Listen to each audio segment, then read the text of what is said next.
Ano po sa tingin niyo po ang impeachment complaint kay BP Sara with new rules po ng Supreme Court? Do you want to comment on that, partner?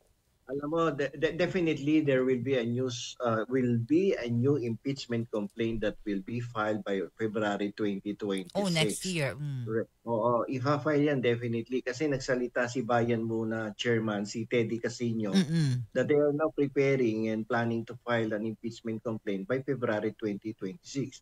Regardless kung maglabas ng resolution ng Supreme Court as to the constitutionality or unconstitutionality of the previous impeachment complaint filed in 2025. So medyo very complex yung situation na yan, but I think regardless kung i-file na kagad nila by February yung impeachment complaint for the second time, ay magtutuloy-tuloy yan unless na lang yung Supreme Court ay maglabas ng resolution, nagkaroon ng nagpang-abot yung petsa, nag-file ng complaint, sabay labas ng resolution ng Korte Suprema declaring the first impeachment complaint as constitutional. The Supreme Court will declare the first impeachment complaint as constitutional. Then the question is, what will happen to the second impeachment complaint, which complied also to the procedural requirements of the Constitution?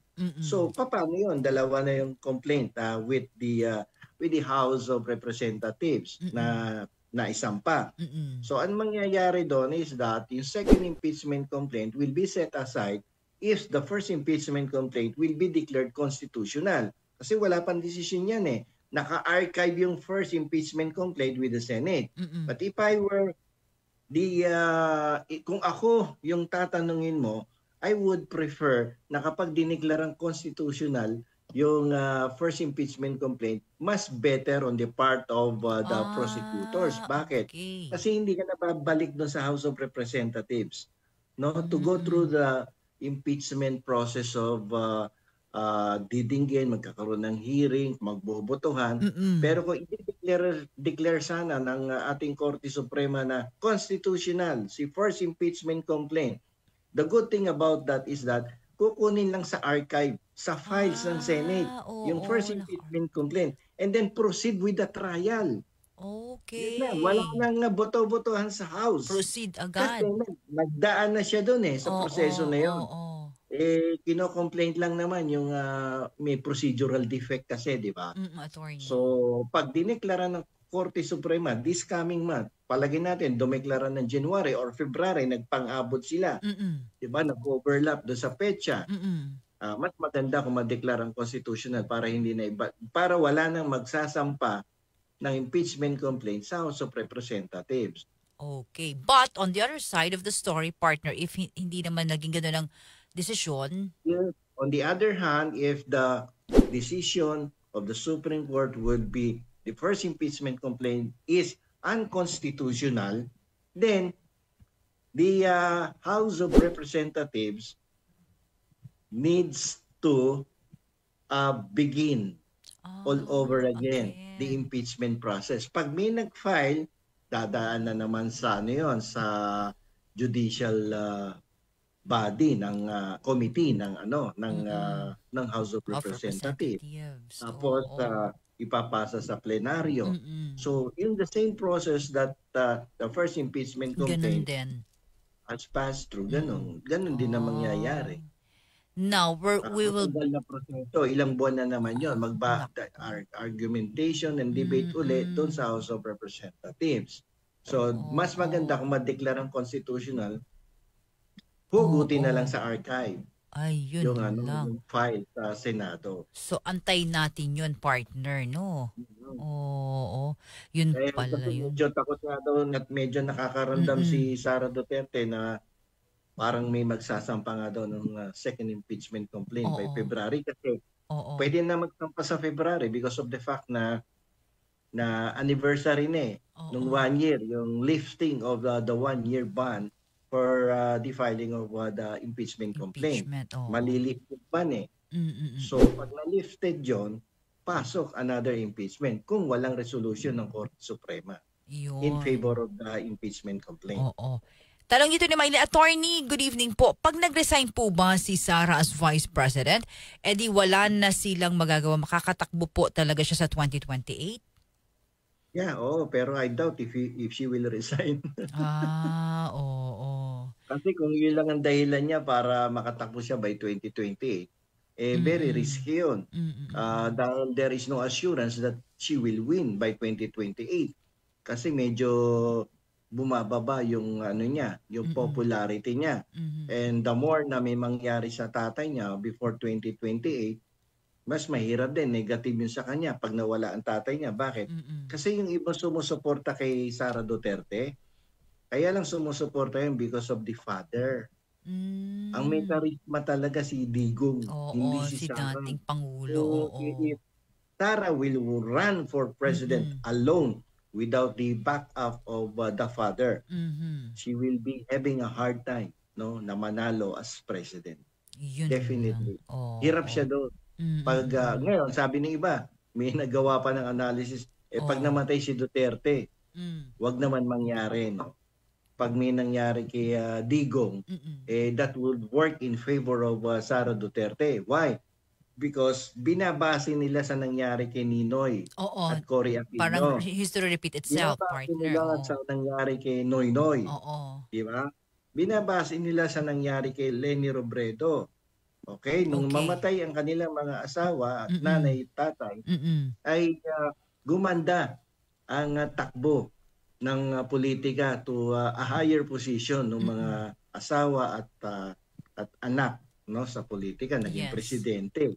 Si Cory naging presidente, si Leni naging vice, si Noynoy naging presidente dahil namatay si Cory Aquino. Now, will this be applicable in the case of Sara Duterte? Hindi siya applicable. Bakit? Kasi si Ninoy namatay ng medyo maganda ang imahe sa mata ng taong bayan.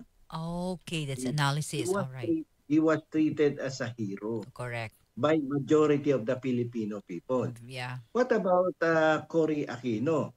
When Cory Aquino died, marami siyang following pa rin, and she is also considered as parang icon ng democracy. Yeah, democracy. Kasi yung naging instrument the people power. Kung balik ang demokrasya sa Pilipinas, yung people power.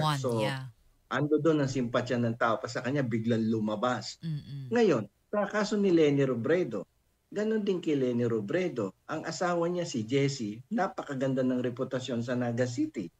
At namatay while working, as a secretary of the DILG. But what about Digong Duterte? Let us compare do sa three situations na mga nanalong presidente at vice. Si Digong, pag may nangyari, sabi ko nga, wag naman mangyari. Hindi siya magagamit ni Sara Duterte para papuntang presidency. Bakit? Hindi kasing ganda ang imahe ni Digong dun sa tatlong personalidad na binanggit natin kanina. Bakit? Si Digong nakakulong sa Netherlands. Ano ang kaso? Crimes against humanity.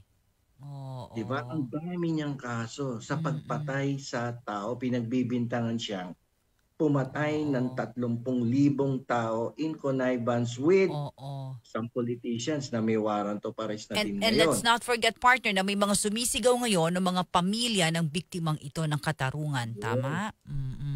Something na hindi present doon sa tatlong personalidad na binabanggit natin. So, masyadong negative yung imahe ni Digong as compared with the three personalities na naging presidente, yung asawa at yung anak. Very good. Thank you for that analysis, partner. Very good explanation. Ang laki talaga ng pagkakaiba, no?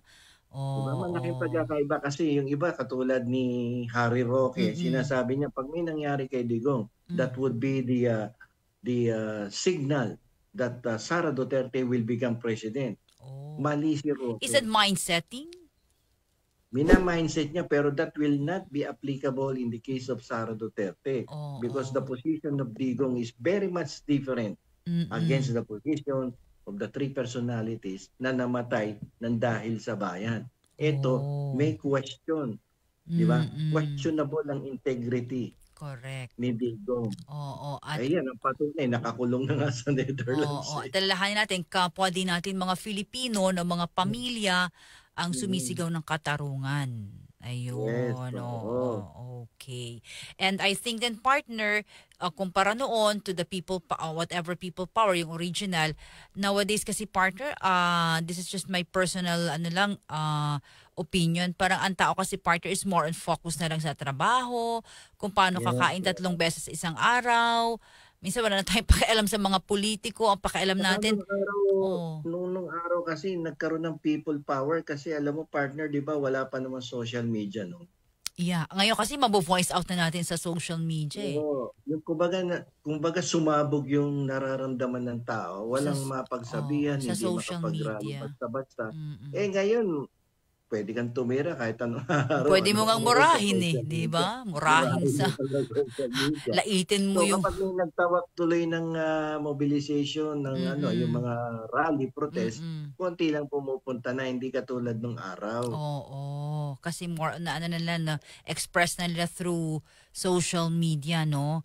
And Hindi na mauulit yung people power before, yung dalawa, yung oo. people power ni Cory tsaka yung people power kaya naupo si Gloria, no? Oo. Tinanggal si Erap. Mm. Hindi na maulit yun. Pwede maulit, PP power na, hindi na people power, PP power. More on the social media na lang sila naglalabas ng mga hinaing at hinagpis nila, no? Attorney Bueno, law and beyond. Learn the law, know your right.